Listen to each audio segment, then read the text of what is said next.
welcome to my garden. I thought I would do a nice tour today. It's June 8th and I thought I'd show you what's all in my gardens right now. So this is my number 2 bed. It's a big garden. I'll just show you a quick overview first of what I have and then we'll come back to the specifics. So, sorry about the noise. They're building in the industrial park and it's quite noisy around. So this is where I had my spinach growing and I had radishes in the middle row, and now I have transplanted all my sweet potatoes in those rows. So I just did that less than a week ago. But they're doing quite nicely out there, and the spinach is just at that point where you can cut it, but it's starting to bolt, so it's good for cooked spinach, but not as nice for fresh spinach for salad. But it was delicious. I got 3 or 4 good amounts off of it all, and it was beautiful. And most of my radishes are gone now. There's a few here still in there, but I'm kind of letting them grow right now. So right now it's kind of cool out.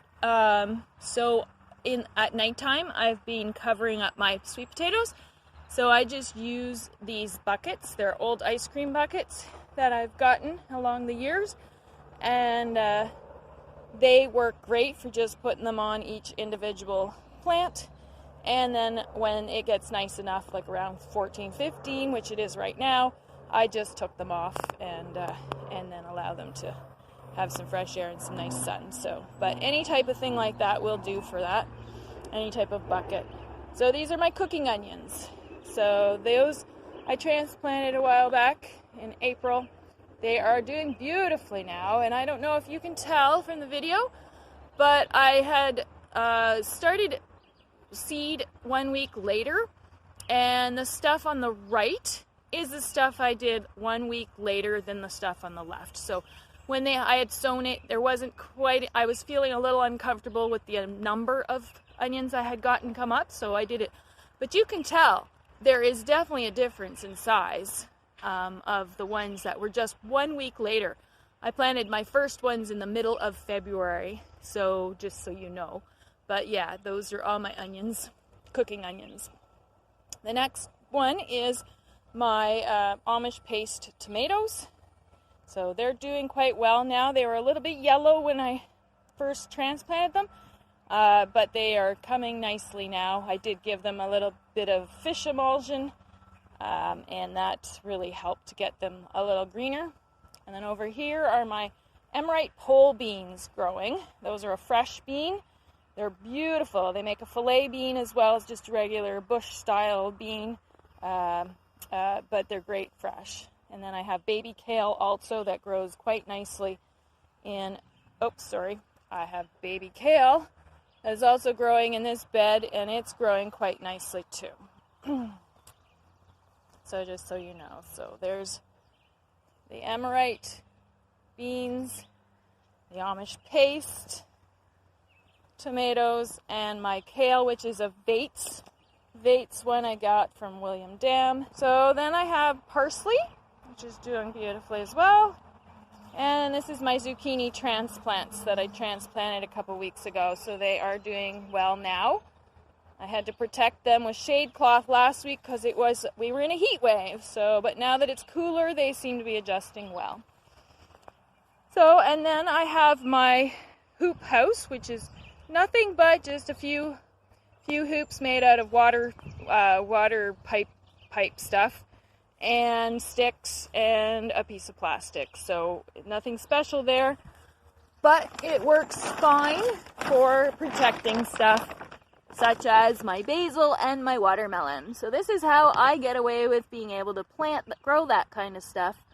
And it just absolutely loves this extra heat that it gets. So unless it gets over 20, I don't even think of opening it up. So I just let it go. And because it is well mulched, I put lots of leaves all over it, and I watered it really well. I know that there's lots of moisture in there, and they'll do just fine in there. And here is my my red onions and my white onions. So I have a sweet white in the back, so they're a little smaller. And then I have my reds, which seem to be doing a lot better. And I can't remember the names of them, but they're doing well. I have a marjoram here. Marjoram as well. A couple marjorams that are also growing. So, and then over this way in the corner, I am growing radishes and arugula. And I put the radishes are kind of in an X kind of shape. With the arugula in the middle. So there's the arugula, and then where you see the string, that's where my radishes are. But these are special because I'm going to seed save. So what I've done is I've actually kept all of my radishes that are growing really nice and big. They haven't split. You can see them there. They're really nice, good size. They haven't bolted yet. So those are all things you want when you're saving seed. So as I go, I pull out ones that I don't think are doing well. So if they split because of water, if they bolt premature, if they're not bulbing up nice and quickly, those are ones you don't want to seed save from. So eventually these guys are going to bolt and they will give me seed and provide me seed for a few years. So that's great. And my arugula has started to bolt, and I will let it self-sow itself this year. And I'll have arugula again this fall, wherever it falls down. So that always works out well too. So this is my asparagus bed that I have. It's my older bed. I have two actually, but this is the older one. And I'm still picking off of it. I can pick till the middle of June normally. So I've got another week or so that I can pick. And again, if I see some really fat ones later and there's enough of them, I'll do it. But I don't get a lot of asparagus off this patch, but there's still a lot of smaller stuff, so I kind of let it go early, which is why you see all of the tops are already growing, but it provides us just fine. So there's a little guy right there. So this is your asparagus right there, and another one's over here. And like I say, when they're really thin, I just let them grow, and then they grow into these big guys. So you've probably seen it out in the on the roads. You can actually spot wild asparagus everywhere. So if you take note now at this time of the year and until the fall of spots that you can go, then you might be able to find asparagus if you're fortunate enough. So okay, and then at the end of the asparagus, I have my sage bush, which is flowering right now, which the bees tend to love, but at this point it's a little cool and the bees, they're out, but they're not crazy yet. And there's chives over there, and they're also flowering. Then over here is my broccoli and cauliflower. So I have, that's a broccoli plant, or a cauliflower plant, sorry. And there's my broccoli, and it's starting to come. I have two different varieties. This is a gypsy variety, which is a hybrid, because I can't find a good one that does give me a big head that is open pollinated. And then I have this one that's called Calabrese, and it gives me little guys all through the season. So I'll get one smaller, middle-sized one, and then a bunch of small ones. But they're awesome. Eating them fresh is the best. So I save my hybrid ones for putting them in the freezer for the winter, and the other ones are for fresh eating, typically. So, and there's another cauliflower. So I've kind of just put the cauliflower in between the broccoli, because then once the cauliflower is done, it's done for the whole time, whereas the broccoli isn't. So this gives them more room later in the season to continue to grow and give me some florets.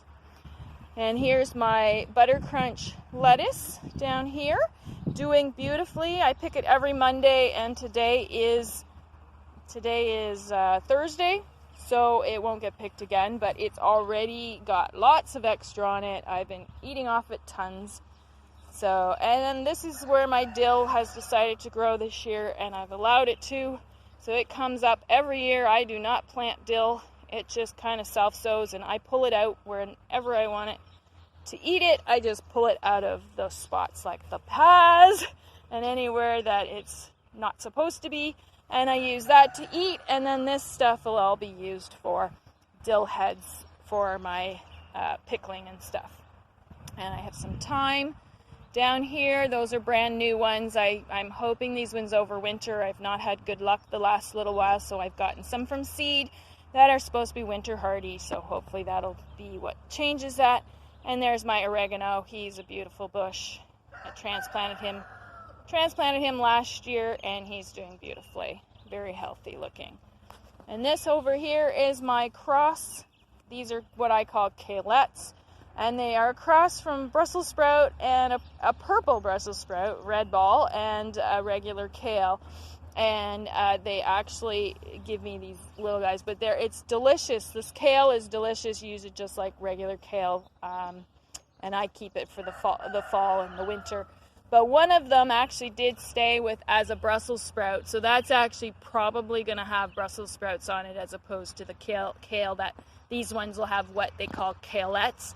Look that up if you've never heard of it before.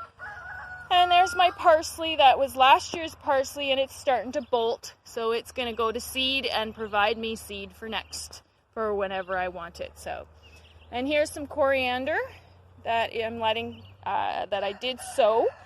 And I will allow it to go to seed, and probably this fall it will go again. So it only likes the cooler weather, so it will bolt and go. But I've got tons, as you can see. So lots there.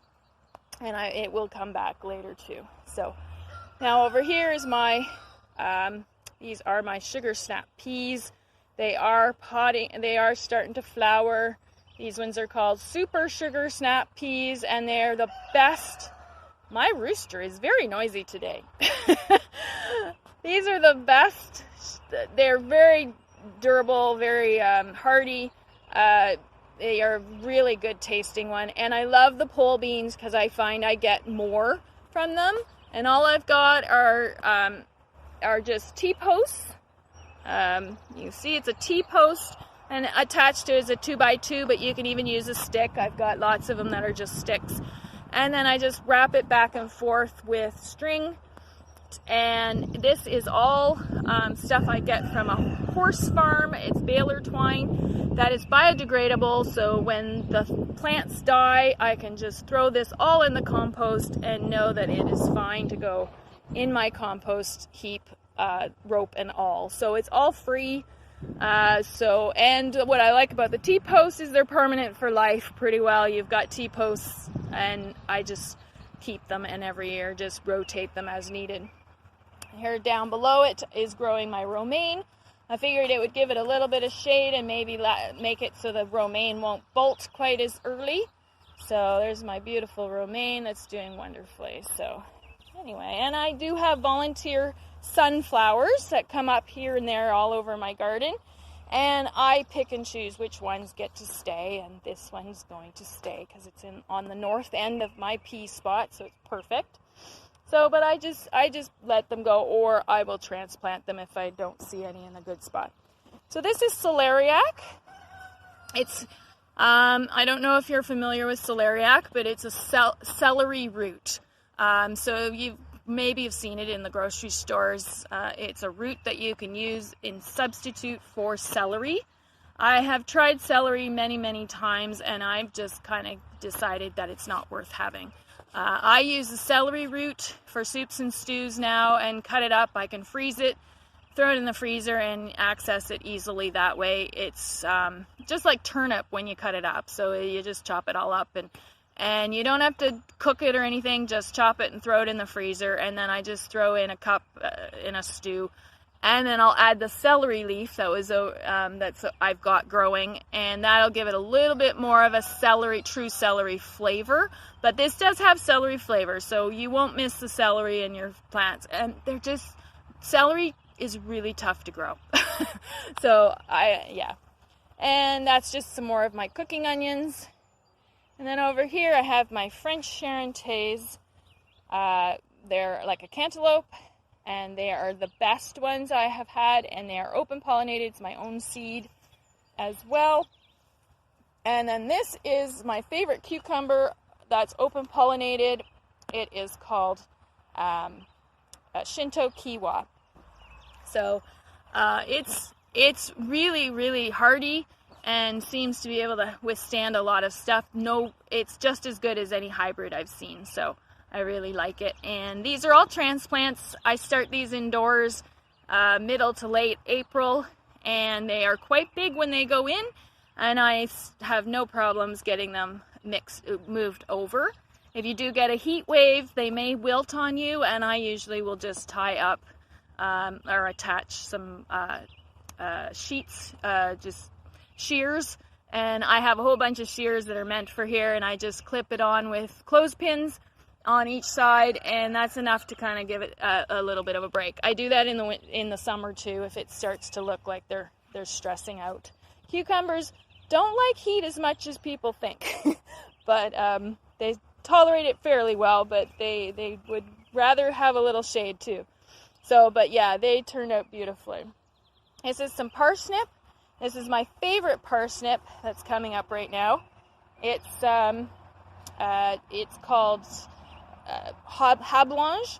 It's a German parsnip, and it's Hablonge means half long, and they are half the length of an average parsnip, and you can grow them, pick them, pull them out just like you would carrots.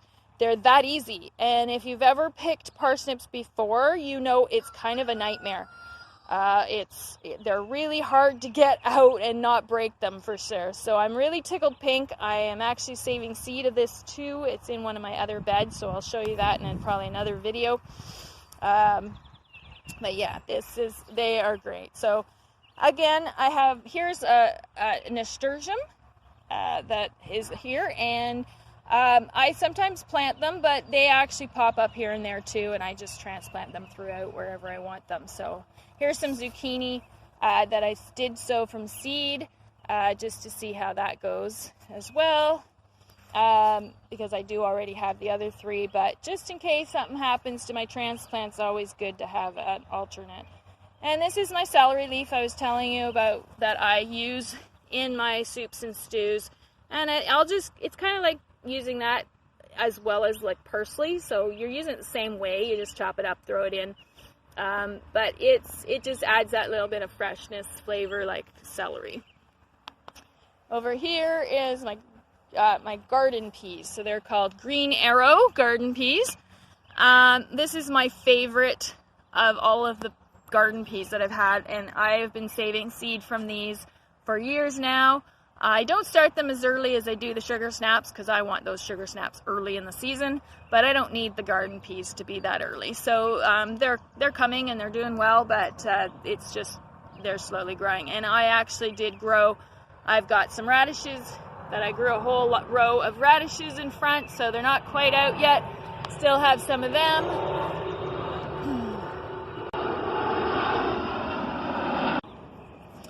And I grew spinach on this side of the peas. So the spinach and the radishes went in last week of March.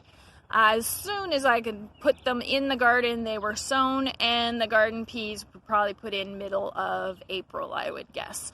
So it gave the spinach time to mature and stuff, and it's not taken up too much for the peas yet.